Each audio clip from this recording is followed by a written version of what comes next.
Start.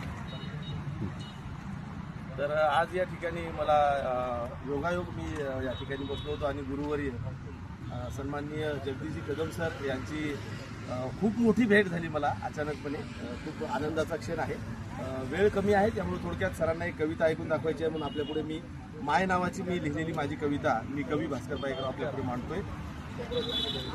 माय जाते माझी शेता दिले परवान स्वतःची, माय जाते माझी शेता दिले परवान स्वतःची, मवा लेख साहेब होईल भेंडी विकते गवताची, भेंडी विकते गवताची, देऊन मज घासातला घास माय झोपते उपाशी, देऊन मज घासातला घास माय झोपते उपाशी, लेख शिकून मोठा होईल म्हणून देते भुकेला ती फाशी, देते भुकेला ती फाशी, रोज धावते कामाला पाहून मानस भवताची, रोज धावते कामाला पाहून मानस भवताची, मवा लेख साहेब होईल भेंडी विकते गवताची,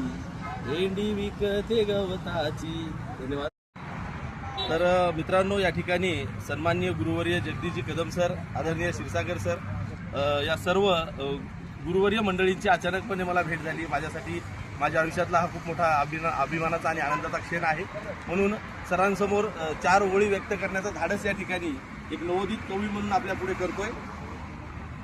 पाय माईचे पोलादी हिचू काट्याऊन भारी, चालते चिखल तुडवीत तिची किमयाल न्यारी, कापते गवताचे भारे करून तलवार हाताची, कापते गवताचे भारे करून तलवार हाताची, मवा लेख साहेब होईल भेंडी विकते गवताची, भेंडी विकते गवताची. धन्यवाद.